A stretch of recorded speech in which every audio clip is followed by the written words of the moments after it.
back. So, interesting developments took place last week. The Screen Actors Guild has decided to go on strike, and apparently that's massively going to affect this year's San Diego Comic-Con International. So, let's break all that down, because I'm kind of supposed to be there. Let's see how that goes. Welcome to the newest episode of SDW. Super Dario World!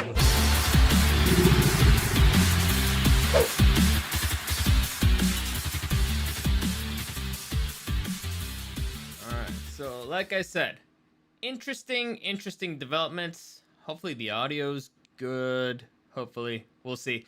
But yeah, as I mentioned, Screen Actors Guild on strike. If you guys remember, the Writers Guild is also on strike. So there's a lot of strikes going. It's strike season. It's going to be the summer of striking in Hollywood. And it's not always necessarily the worst thing in the world, but it does have some interesting consequences for the industry as a whole, and primarily for, again, the San Diego Comic-Con, because it's right around the corner. It's actually supposed to be taking place this week.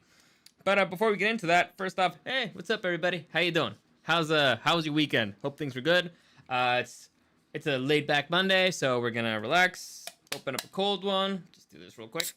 I just love that sound. I love capturing that sound. It's great. Yeah, I had a good weekend. Hopefully yours was good as well. It was exhausting, busy, but in a good way. We had family over. It was my dad's 70th birthday, so happy birthday, Dad. And again, we got a bunch of nieces and nephews and family members over. And you know, one of the unfortunate parts of being the favorite uncle is that kids want to play with you. And kids have way more energy than I do. But still, it was fun. It's great. You know, like, kids keep you young. So it's exhausting, but in a good way, I think. It's just a lot, but it's fun. At least I had fun. So at the end, that's the only thing that matters really to me. But yeah, it was good. It was good. So hopefully you guys had a good weekend. Cheers, everybody, to those who joined me or to see this later. There's a few things I need to discuss.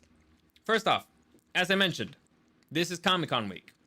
Usually I tend to work Comic-Con week. I tend to go and do some interviews and stuff. I don't know what the hell's going on. And that leads me directly to this Thursday. So usually, or at least for the past couple of weeks, on Thursday we've been doing Underrated Gems, which is my movie club. And this Thursday we were supposed to be talking about Starship Troopers.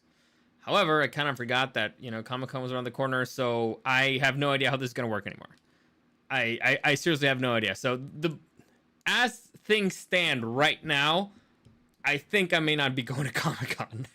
Because, again, I'll break all of that down later. So everything should be on schedule for on Thursday. We will be talking about Starship Troopers. However, if that changes, then I'll move Underrated Gems to Wednesday. So it would be just one day before. So it might be Wednesday. What is it? Wednesday the 18th? No, the 19th at 5 p.m. instead of Thursday. I don't know yet. Because again, everything's up in the air. Everything's crazy. Nobody really knows what the hell's going on. Or even if I'm going to be needed. Or even if it's worth it for me going. I don't even know. So it's up in the air. For the moment, everything stays the same. It's going to be on Thursday at 5. We'll see how that goes. Took the Mingus. It's hot as hell. Where I live, 120. Dude, I don't know. That's just gross. That's just disgusting. I don't know how you do that. I hope you have like a really good AC. Right now, I got a fan hitting me, and it is crazy hot, but it's not 120. I'll tell you that right now. It's not 120. But cheers to you. Thanks for joining me. Anyway, the movie club's been going good. It's been doing good. I think we've been having a lot of fun with it. And honestly, I'll call it. I'll go ahead and call it. It's been 2 weeks. I'll call it a success. Turns out people like talking about movies. Who'd have thunk, right? Crazy. Madness. Wild. Who would have thought that a movie club would be a good idea? It turns out it is. And so thank you for the person, whoever suggested it.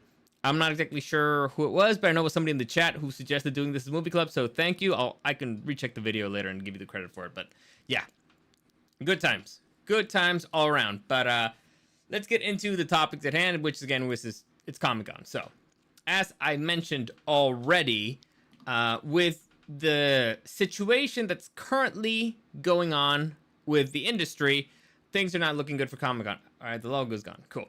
So things are not looking good for Comic-Con. However, it looks like it would be, well, the last article that I read basically said that Comic-Con will be going back to its roots, which is basically a comic book convention. So if you're a comic book guy and you're going to Comic-Con for the comic books, that's great for you. If you're not, if you're going there for the celebrities and stuff, don't expect any. Like, there's gonna be very few, if any. Seriously, there's always the people who make their money out of conventions, so they'll go there, sign some autographs, and make money that way. Sure, but anything new coming out, it's not looking good. Not looking good at all. Most studios had already. Whoa, that's not the right article. Let me get that out of the way. So most studios had already announced that they weren't gonna be a presence this year, and looks like the list has only gotten worse and worse and worse and worse. So, let me just read you this real quick. This is a little article from The Hollywood Reporter. When San Diego Comic-Con launched in 1970, it was a niche convention for about 300 fans. In the decades that have followed, it has, of course, become a mandatory stop for the biggest franchises in Hollywood, from the universes of Marvel and DC to Game of Thrones and Lord of the Rings. But after years of movies and TV and top actors taking center stage and propelling the event to new heights, 2023 will be the least star-packed Comic-Con in more than a decade. This week, SAG-AFTRA announced that blah, blah, blah. Announced that the actors will be joining the Writers Guild on picket lines as Hollywood faces yet another shutdown amid the historic double strike. Already, most Hollywood majors, including Disney, Warner Brothers, Sony, Universal, Netflix, and HBO, chose to sit out Comic-Con this year due to prior strike uncertainty and financial stress on studio travel budgets. So this is kind of important. So, for the past few years, Comic-Con has been dying a slow and painful death. Why? Because of COVID. You guys remember the Comic-Con online thing? That wasn't really worth it. That wasn't good. Last year, I went there. I didn't really have to interview anybody. I just went there to see what my friends were doing because they were interviewing people. And my friend said, like, dude, it's been brutal because usually, well, in the pre-COVID world, the Comic-Con that I went to, the one that I worked, studios would send the entire cast of a show to be part of a panel, to do media rounds, to do all this bunch of interesting stuff to promote their shows. They'd send producers, they'd send actors, blah blah. Last year they barely sent like one or two people at most, and so that really hit the convention. It really hit Comic-Con. It made it feel less special. But again, the economy wasn't doing this that well. This year the economy's doing worse. And they could foresee that there were going to be strikes in the between writers and actors, and so studios have been like, hey, yeah, you know what? We don't have the budget for this. So first off, most studios bleeding money, the industry not doing that great, and then all of a sudden you got strikes on the horizon, and that a lot of these studios wanted to do their own little conventions. Like Disney did its own thing, Warner Brothers did its own thing. So it's like, why even waste the money? Personally, I get it. If you don't have money to spend, you don't spend it on stupid stuff. So this Comic-Con is a luxury. You could argue it's good marketing. It helps you sell products and stuff like that. But generally, it's kind of you're just doing it for the glamour, basically. And so I can completely understand them deciding, you know what? Maybe we're just gonna save a few $100,000 here that we don't necessarily need to spend. But let's continue reading the article because I think this is a topic that's interesting to the people of San Diego because a lot of people, I don't know if you guys know this, but I'm from San Diego, and it's very important for the local economy. I don't think it's going to affect the local economy that much because, fortunately, most of the Comic-Con passes have been sold out, so at least people, I'm assuming they're going to go there to check out the convention center. But, you know, Hall H is just not going to be that big of a deal. Still, they're going to fill it up with something. They have to send something. There's a bunch of indie people out there who will participate, who will partake. Instead of sending an actor, they might send a director, so it won't be as glamorous, but there'll still be stuff. Hopefully. We'll see. Anyway, with actors now confirmed to be out for the count, the convention's lineup takes yet another hit with a slew of previously announced panels now canceled, including Legendary, which was secretly planning to bring Dune Part 2. That one hurts. Also canceled panels for TV shows as Amazon's Wheel of Time, Freebies Jury Duty, ABC's About Abbott Elementary, blah, blah, blah, blah. This year also marks the first time since 2011 that at least one of the two biggest comic-to-film franchises, Marvel and DC, won't be holding court in the 6,500 person capacity Hall H. It's an unusual year Very much. That's what the spokesperson David Glazer for Comic-Con says, but that hasn't diminished the anticipation for Comic-Con. Blah, blah, blah, blah, blah. So, again, not looking good for the industry in general. Not looking good for Comic-Con. Not looking good for San Diego. Like, I haven't spoken to the people from the show, but I'm not even sure if they're going to have a Comic-Con thing, like broadcast from downtown this year. I don't know why they would. I'm assuming they're not going to have... The issue with not sending celebrities over there or a lot of people over there is that there's fewer people to select from to go and hit your stand or to come and interview. Again, the competition is now going to be harder for the people who make their living from comic book conventions. Like a friend of mine who does this for a living, he makes his living out of, going there, recording interviews for Comic-Con and then selling the material. But it's very different to sell one Jennifer Lawrence interview than selling 100 interviews from a director who maybe nobody cares about. It makes things tougher. So who knows if it's even going to be worth it. But the point is, the people who go there, competition is going to be higher. Fewer people are actually going to be doing interviews. So, supply demand stuff, not looking good overall. So even on the industry side of things, not looking good. I don't even know if I'm going to go. I was supposed to go.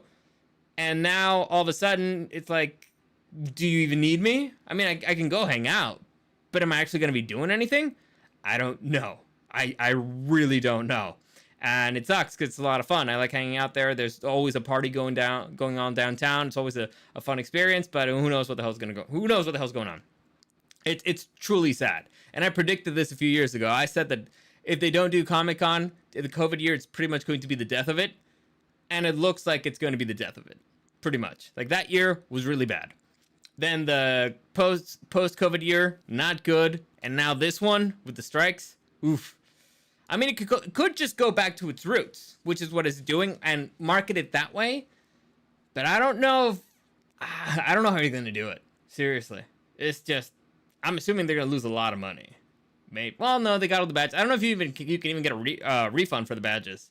We'll see. Like, if I bought tickets to if I bought a Comic-Con pass because I wanted to go to Hall H to see celebrities, and all of a sudden turns out that there's not going to be any actors or anything, or anybody that I care about, or any show that I care about, well, do I sell it? I don't know. Well, this is going to be an interesting week. Monday's podcast, I'll probably break down whatever happened unless something big happens in the news. But yeah, not looking good.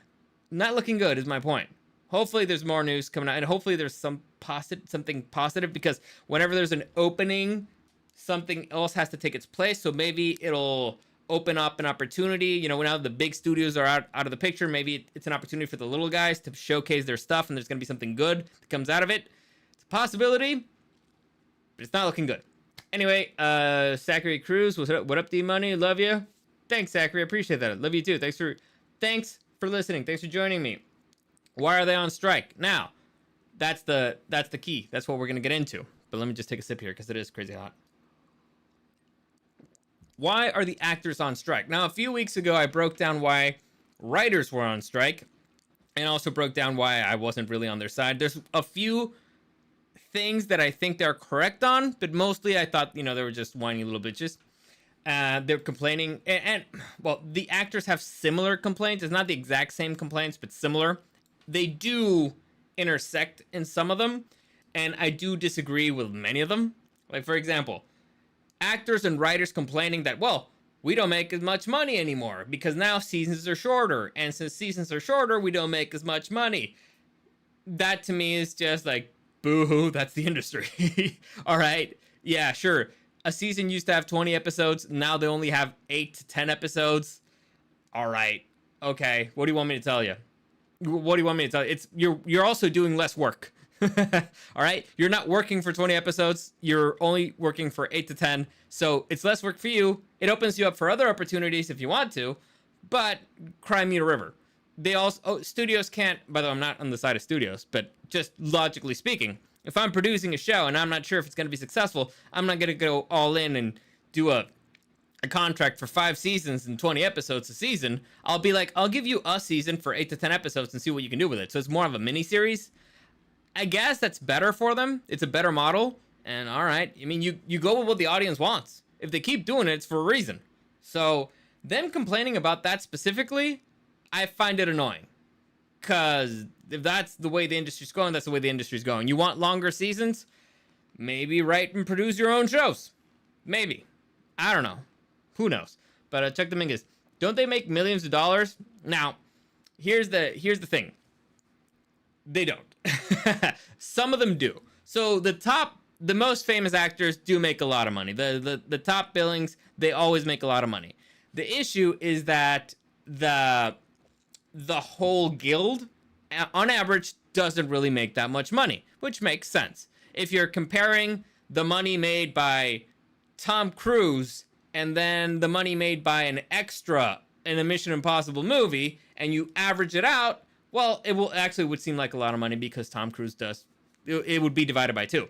But if you put the money of all the extras in the entire industry and then the money made by Tom Cruise for Mission Impossible, it's gonna seem like they don't really make that much money. It makes kind of sense in a way. Also, it affects residuals. It affects a whole bunch of other stuff. But just so you know, what does it take to become a part of the Actors Guild? Let me just see. I had it right here. I had it right here. Okay. Performance and media professionals become eligible for membership in SAG-AFTRA. That's the Screen Actors Guild. AFTRA, I forget what it means.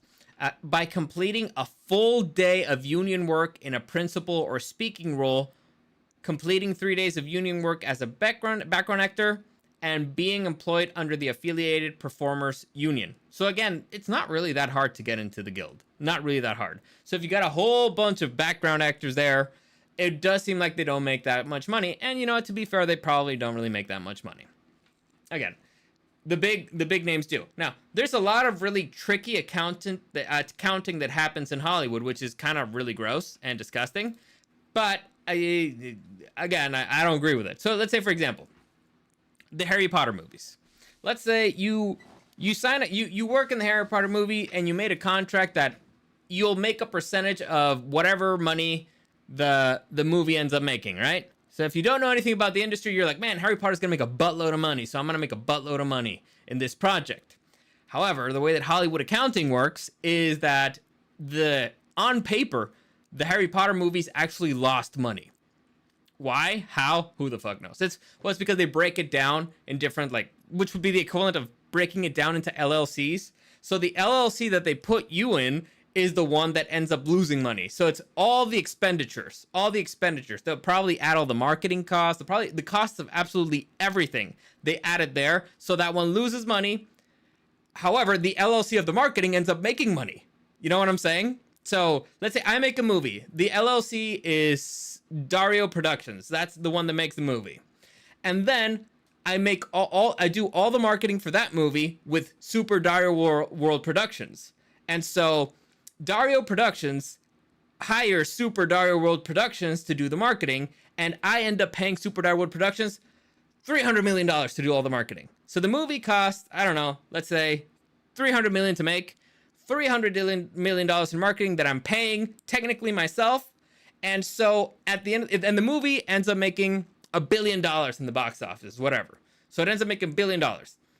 Instead of me having to pay you from the part that I paid myself, and then whatever it makes in the box office, I only have to pay you from whatever it's left. So it would be, I spent $600 million from Dario Productions. I would only have to pay you $400 million, a percentage of the $400 million, right? Instead of the full $700 million. However, they do add every single expense ever for everything. So it just keeps adding up and up and up. So they never really make money. They always lose money. So again, you need to really know how contracts work.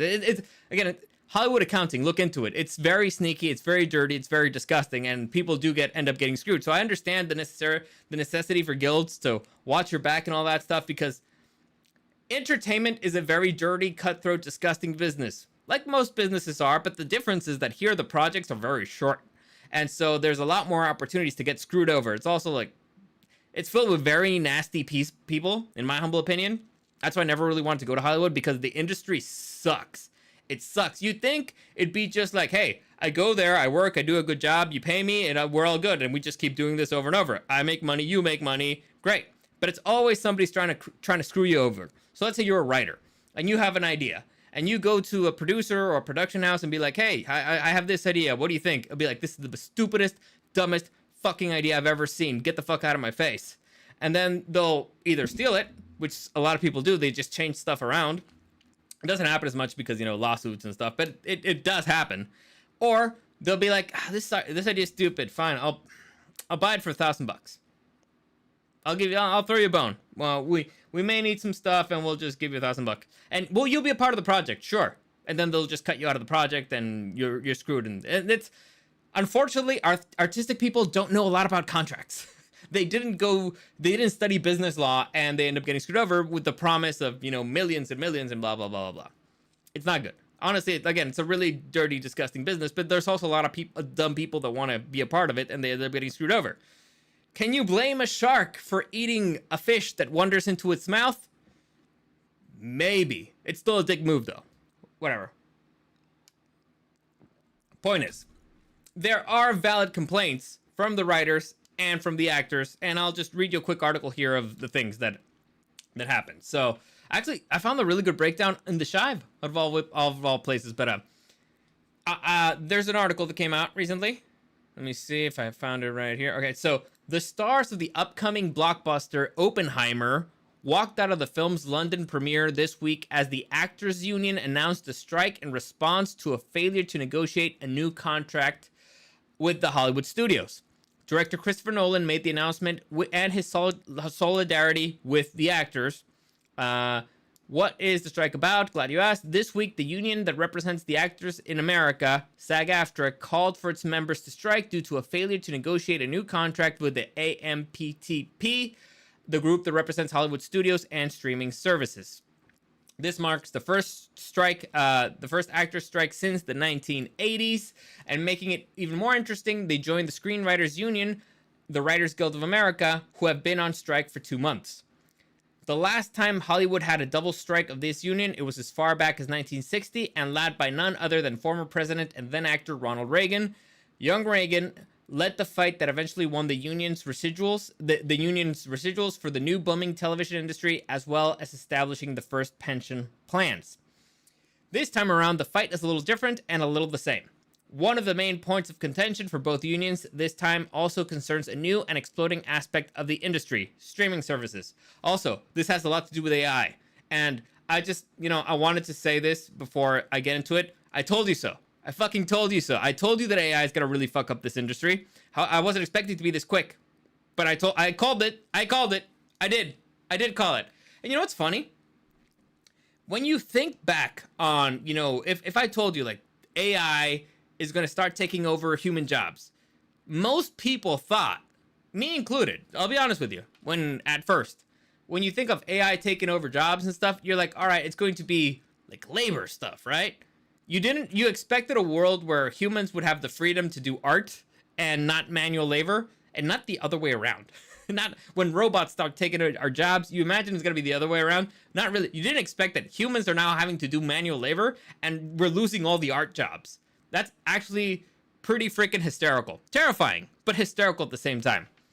Anyway, okay, so again, it has to do with the streaming services. And there's a different article where I'll get into it more, the streaming services stuff, and this is the part that I agree with the writers and the actors that has to do with the streaming services. But we'll get to that when we get to that. Let me see this real quick. Gus Visera, you think you give AI ChatGPT the content of Marvel Comics, they would create a way better MCU? Yes. Well, it depends. Listen, I'm not as concerned about AI as I was a few weeks ago, because something interesting has been happening. There's a problem with AI. So first off, again, it's not a true AI. It's just basically a language model, but whatever. Anyway, what's happening now is AI pulls content from the internet and learns from it, right?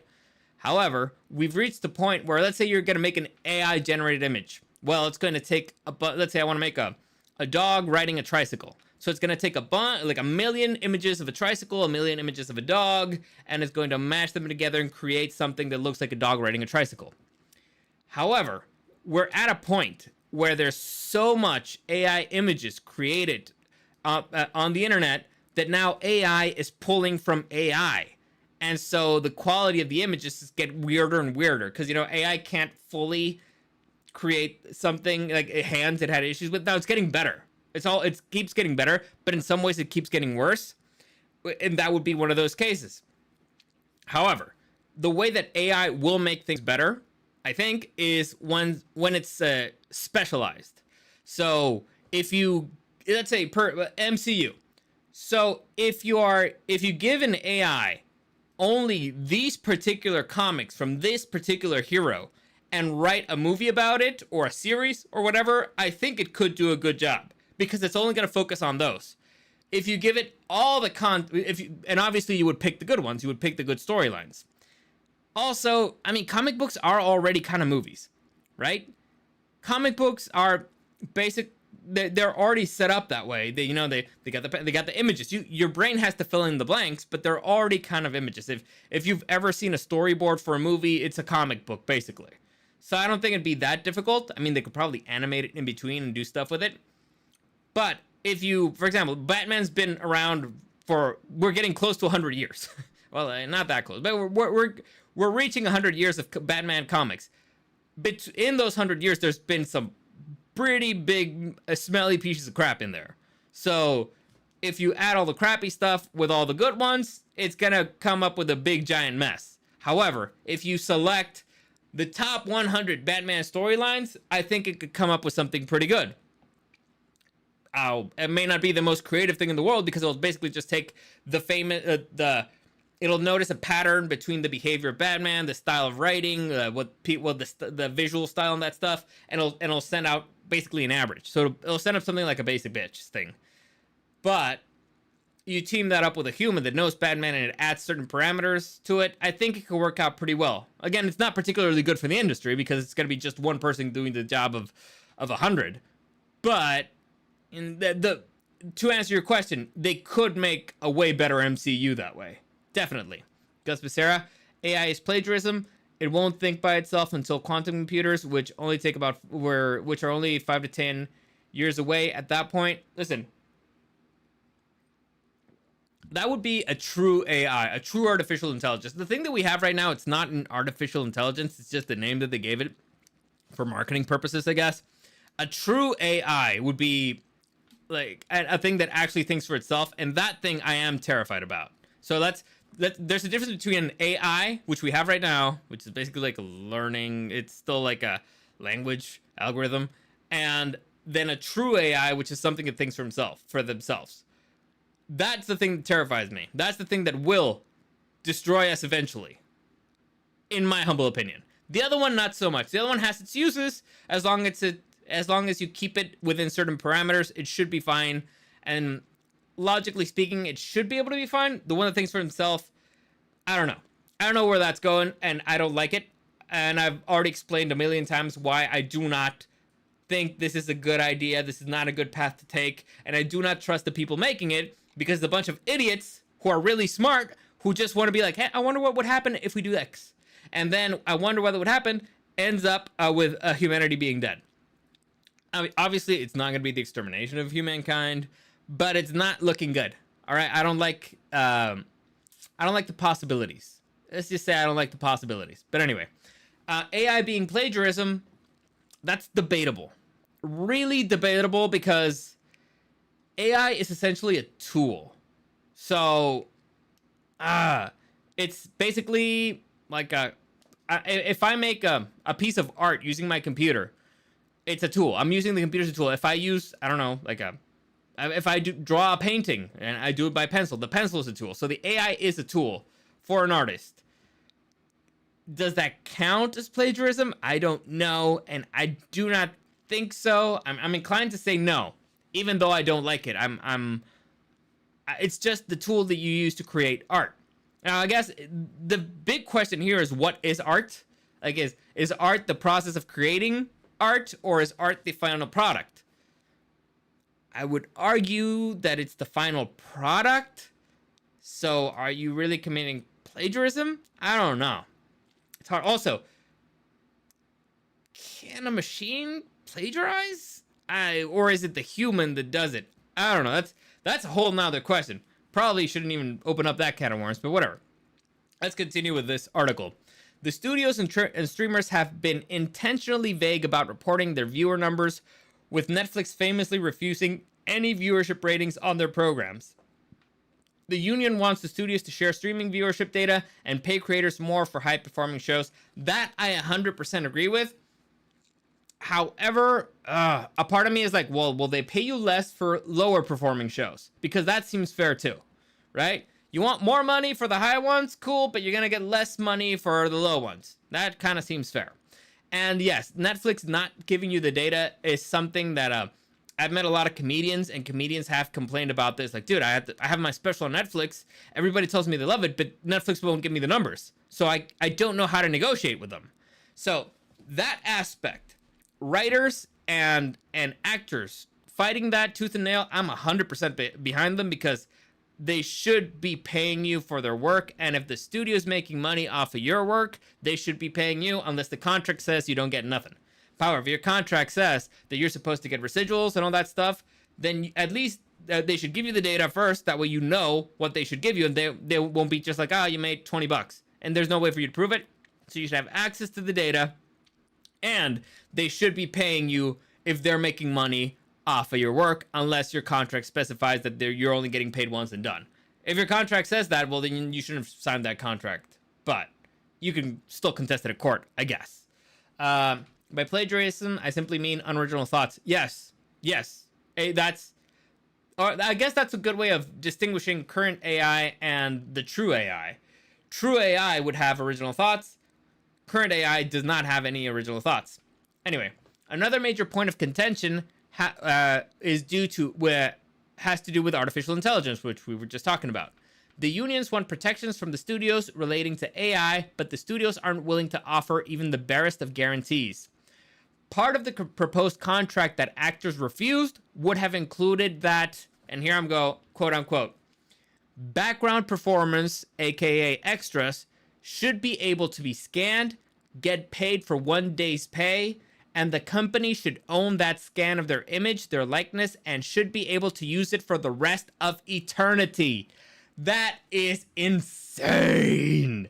That is madness. So again, if you're a background actor and you make your money going to different productions and just appearing on the background, or any money whatsoever, you're spending your day being part of the background of a movie.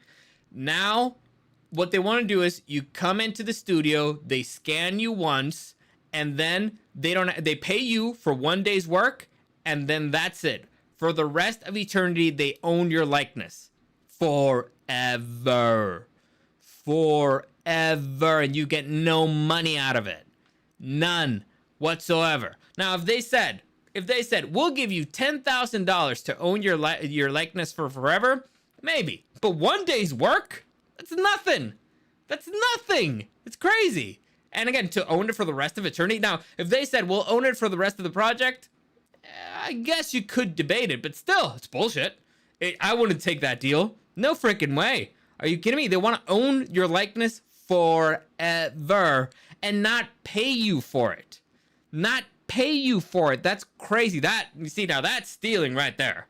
And that is a terrible deal that I'm pretty sure that would not hold up in court. But I mean, if you sign that contract and then you're like, this is bullshit, I want to sue, I'm pretty sure that you could get that contract broken. But Jesus freaking Christ, that's the balls of these studios to come in and negotiating with that. That tells you the strength of the negotiating position that the studios think they're in, and they know that they're in the stronger position. They know it. And I'll get to why in a second, because I kind of have some inside info and stuff. And it's not really inside info, but, again, I know things sometimes. And this is one of the things that I do know. And I'll share it with you. But let's see. Wasn't the problem with Dave Chappelle with Comedy Central and HBO? Yeah, well, the problem with Dave Chappelle was different. But Dave Chappelle basically was like, dude, you're not paying me what I think I'm worth, so F off. Right? You're offering me pennies for what I think I'm worth. And he ended up being right on the long run. He ended up making way more money on his own. So that, but unfortunately, Dave Chappelle is the exception, right? Dave Chappelle is extraordinary. Most people are not extraordinary. By definition, most people are ordinary. There's very few extraordinary ones. If there's a lot of extraordinary ones, then they would be ordinaries. That would become the new ordinary. But the point is, extraordinary people exist, and they end up getting the best deals no matter what. Usually, either it's from the studios or they do things by themselves and things work out. It's the ordinary people who get screwed over, and that's why they made the guild.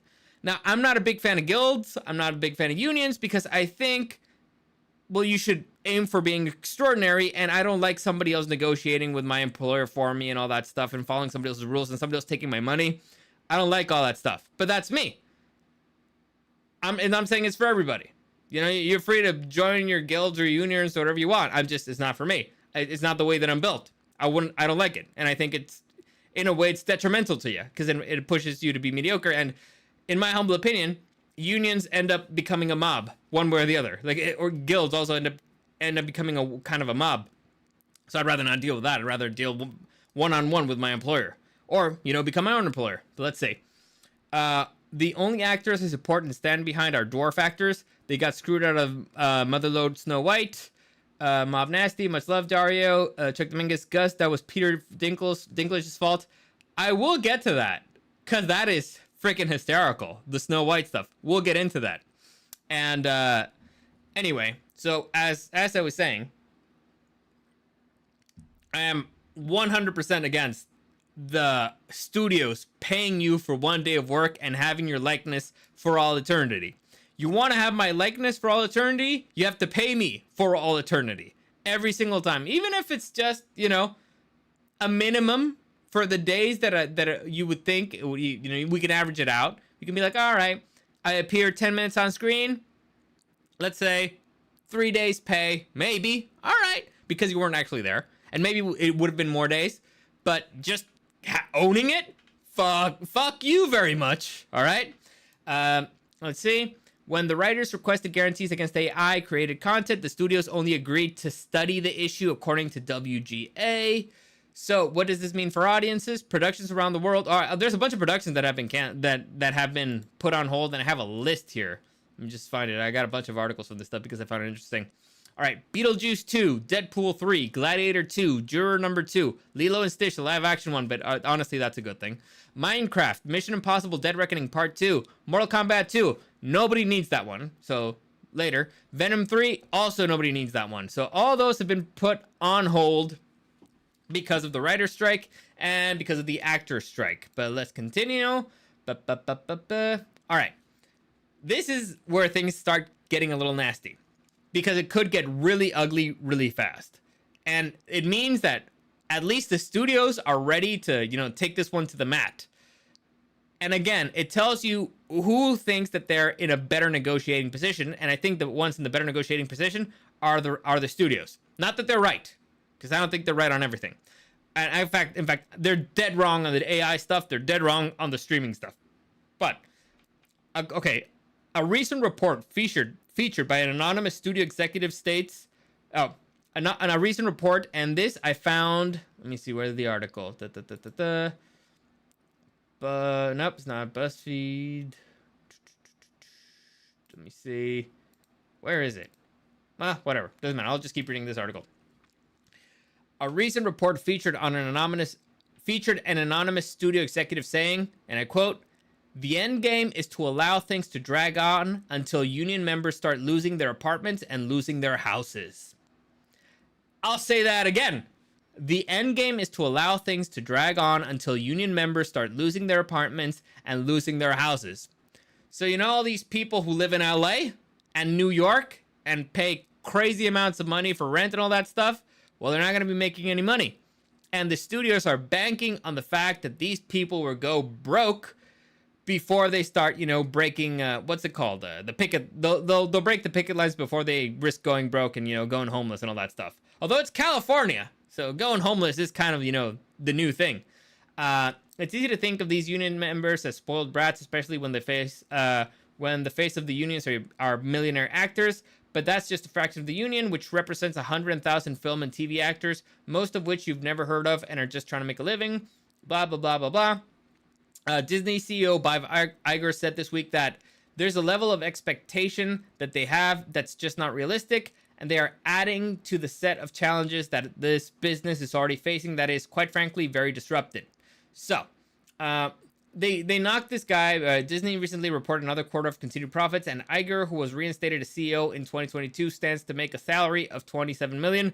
That seems deceptive to me because, as we broke down just a couple weeks ago, continued profits does not mean that they're making money. They're bleeding money overall. Their stock has been dropping like crazy. So that's not, again, deceptive. That's deceptive, but whatever. So, again, I'm not on the side of the studios whatsoever. In fact, I think this, in the long run, it could be a good thing. But what does this mean? First off, for Comic-Con, we already know that might be, it's going to be bad for Comic-Con. It's going to be bad for San Diego, for starters. Let me see. But what does this mean for the industry overall? Well, for starters, nobody that I've spoken to about this has any sympathy for either the actors or the writers, which is a really bad thing.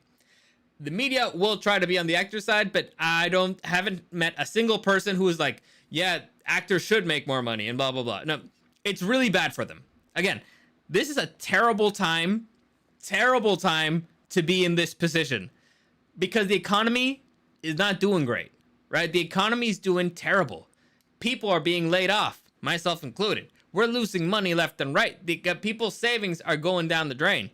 And so when a bunch of actors start crying about like, oh, we're not making as much money because their shows are not as long and blah, blah, blah, we're like, cry me a fucking river, right? Cry me a river. Because most of these people, we don't really care about because a lot of them are not really good. Now, there's a few great ones. There's less and less now. I don't think there's like a true movie star left other than Tom Cruise. Tom Cruise is like the last great movie star. There's a bunch of other actors who might be really good, but they don't no longer feel like movie stars. Like, for example, Tom Hanks, there was a time that whatever he made was like a must watch. Now it's like, whatever. Because they made just too much crap. And so they've lessened their value as stars, and so people now don't really care. And don't even get me started on the writers. Everybody hates them. They made crap for too long. It's too boring and too stupid. So people are cutting the cord. Studios invested a lot of money in that stuff, and they're losing money there. They're losing money on TV. They're losing money on movie theaters that people aren't going to see all those crap movies. So you're trying to negotiate with somebody to give you more money at the time that they're not making as much money. It's not good. It's not a good situation for you. It's not a good position to be in. Also, and this is kind of the most important thing of why I think that the studios are in a stronger negotiating position. Let me just check this real quick.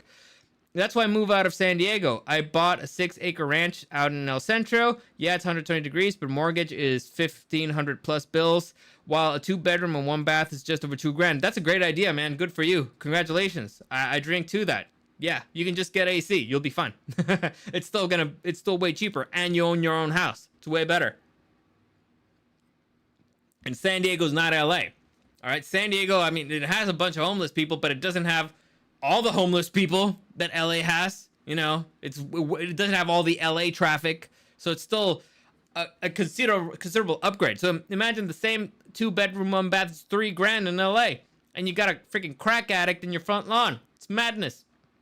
You don't even have a lawn, and you're gonna be stuck in traffic for 2 hours on the way to work, and then 2 hours back. It sucks. Stupid. I hate that city. It should burn to the ground and start over. But anyway, I don't mean that anybody should get hurt.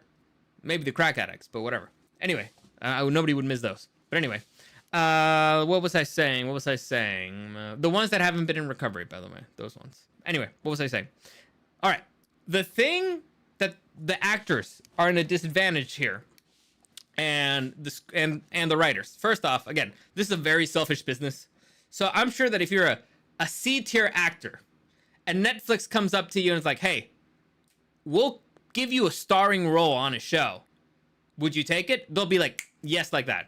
Who do you care more about? Your own career? You're getting a shot at the big time. You're getting a shot at your own show on Netflix. Would you take that? Or are you going to be part of the picket line with all your little guild friends? You're going to take the money and you're going to go and you're going to be the superstar of the day. And you guys remember when Netflix started, they didn't really have any stars. It was just a bunch of actors. So that's one. Two, international. International entertainment has grown leaps and bounds. Every single country now is making content and they're making really good stuff. I can't tell you how many Indian shows that I worked on, that half of it is on English, actually. So they speak a lot of English over there. That's really good. They make really good stuff. South Korea makes really good stuff. Singapore makes really good stuff. Japan, don't even get me started on anime. Mexico's starting to make good content as well. Canada, content in English. England, content in English. Australia, content in English. So the international market, it's still going to be producing stuff. And also, indie writers, indie creators, indie directors, indie actors, they kind of still have a permit to work. So actually, I found this article that I found interesting, and I'll read you the headline here. So just so you understand, SAG-AFTRA will allow some truly independent producers to film during the strike if they sign an interim agreements update. Interim agreements, which means if I'm an indie director or writer, I make a movie, I get actors from SAG-AFTRA, with an interim contract or whatever, and then I sell my movie to the studio. It's like, it's the same thing. All right. So it's like, it's a longer path, but the studio ended up getting the movie anyway, because they're the only distributors in town. You have to go through them anyway. So it actually ended up being cheaper, because let's say I get Jennifer Lawrence to do an indie movie for me. She's not going to take her usual $1 million check. Sometimes she'll take something a lot smaller than that. And it ends up getting distributed by Warner Brothers. So Warner Brothers ends up with a Jennifer Lawrence movie without having to pay Jennifer Lawrence prices. So again, that's not good for them. So you got the international markets. You got the fact that people have no pity on them whatsoever. You got, you have the fact that they're going to allow indie filmmakers to keep making stuff. And you got the fact that they're super selfish people that will break the picket lines eventually if a good enough deal comes up for them. I guarantee it. Things aren't looking good for them. Also, San Diego cost of living has surpassed San Francisco. Seriously, I'm not surprised, because a lot of people are leaving San Francisco, and a lot of people from San Francisco came to San Diego, and that's the reason why the prices went so high. So the point is, San Francisco keeps ruining California, one way or another. But the most important thing, and it's like a little insider information from the industry. If you guys remember, I used to work in subtitling. I got laid off recently, and I got laid off because kind of something that has to do with this. So I got inside knowledge on you. So here's what happens. All the studios, all of them, used to be the customers of my previous, or currently are, I don't know, of my previous employer. And there was a deal. So the company that I worked for expected to keep growing because our customers were like, hey, we're going to keep giving you stuff. Well, let's say we're Disney, we're Warner Brothers. We're going to give you 100 projects for this year. And we're like, cool. So we hired a bunch of people. And then all of a sudden, Disney and Warner Brothers and everybody was like, hey, you know what? We can't do this anymore. So we're going to, instead of give you 100 this year, we're going to give you 20. Everybody did it. Everybody. And so my company was like, holy shit, we have too many subtitles now. And so they had to lay off a bunch of them. And so, I ended up getting axed because they just got rid of my entire department because there were too many people. They were expecting to have 100 projects. It turns out it's only 20. So you got to get rid of the people you hired for the other 80. It makes perfect sense. I understand it. I don't like it, but whatever. That's the business. So the thing that you need to understand here is that Disney, Warner Brothers, Amazon, all those companies had 100 projects ready to go for this year or next year. Instead of releasing them all this year, they decided, right, we'll just do 20 this year, 20 the next, 20 the next, 20 the next.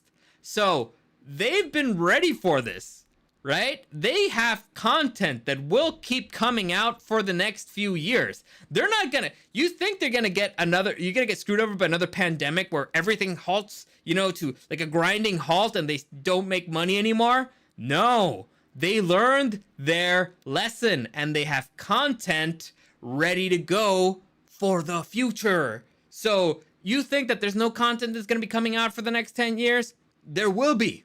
because they'll buy stuff from other countries, and they also have stuff waiting in the wings. And this is the worst part, because it's terrible for entertainment, but they'll start making more reality TV.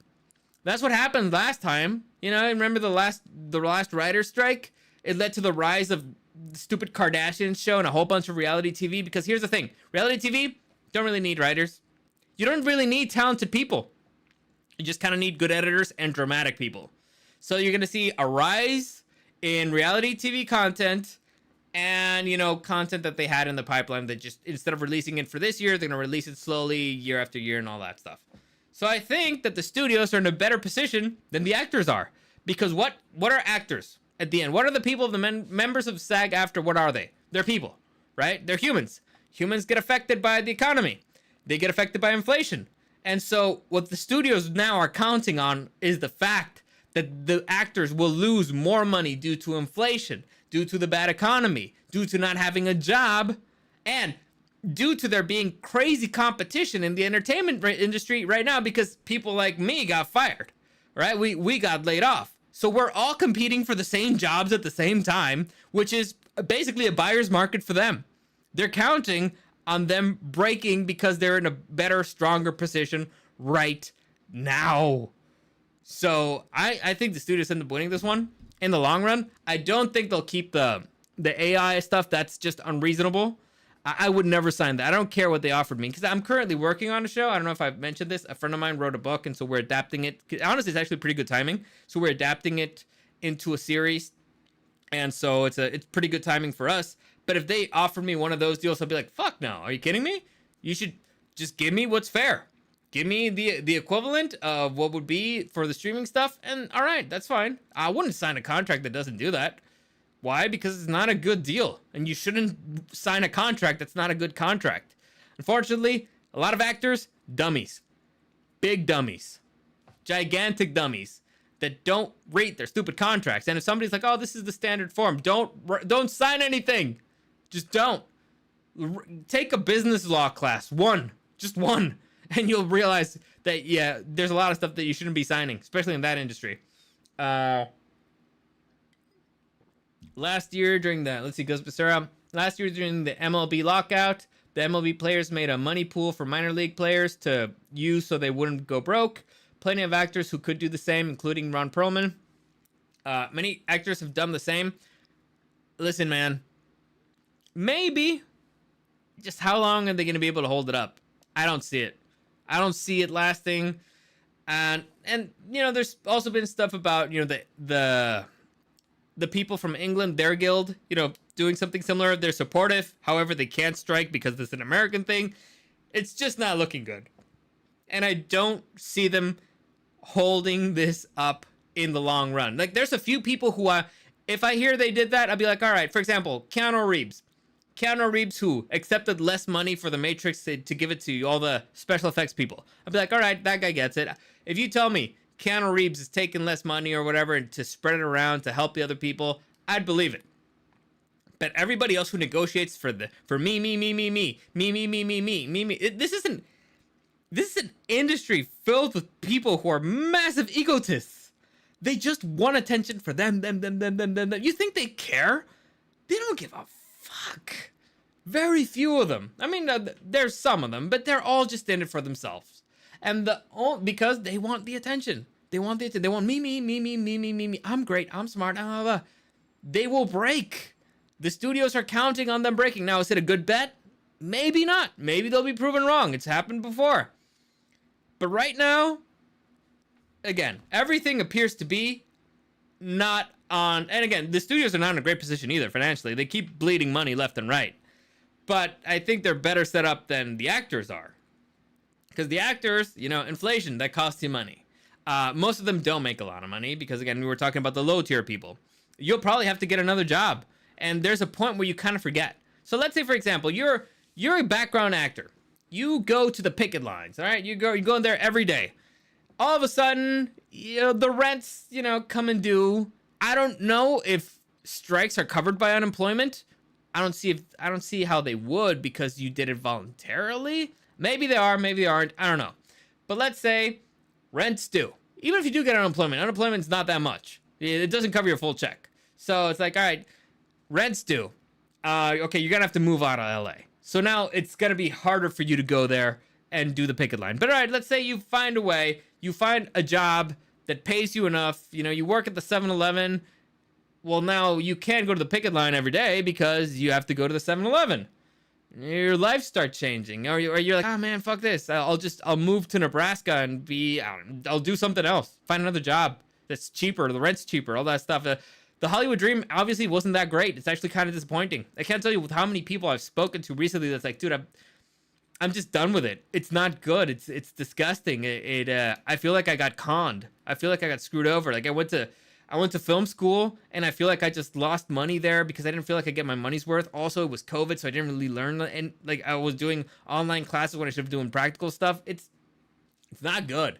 It's not a good situation for the industry overall.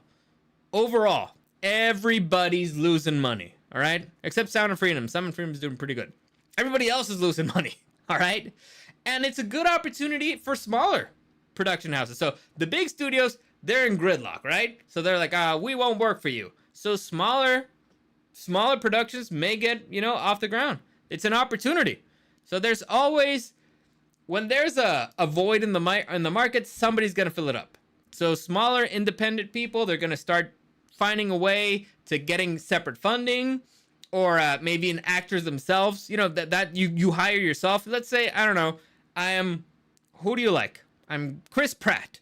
And I'm like, man, I want to make this show, and I want to hire people. I want to help people out. I'll find funding somewhere or another, because I'm pretty sure that there's Chris Pratt's got fans, and or people willing to invest in his projects because they give you money back.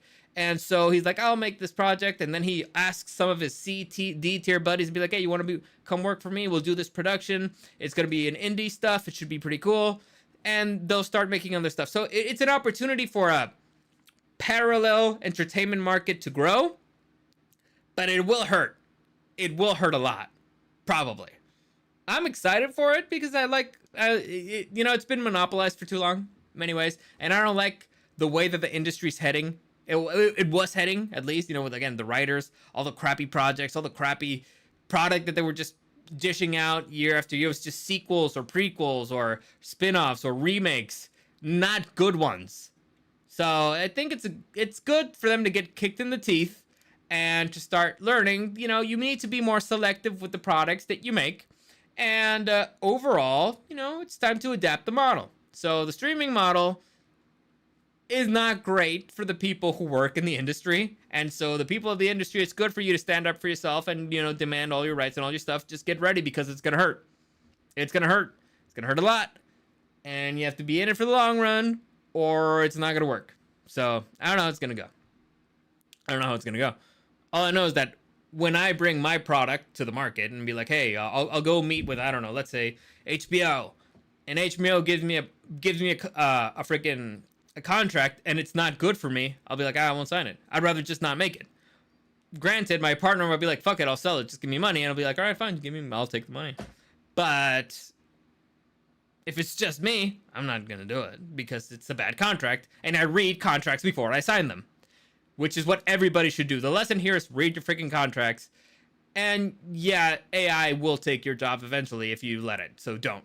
So okay, good, fight it, good, go ahead. And also, get the rights to your own likeness and all that stuff, because they will steal it from you eventually if they can. Whew, that's it. That's it for today. I think it's a good place to stop. As always, comments, questions, or suggestions, you can find me at Dario SDW and at Super Dario World on YouTube and on Twitch. Live streaming Mondays, Tuesdays. This Thursday, we should be doing underrated gems with Starship Troopers. If anything changes, I will let you know. Again, I'm waiting for them to confirm if they'll need me or not. I'll let you know. But yeah, I think that's good for today. What else?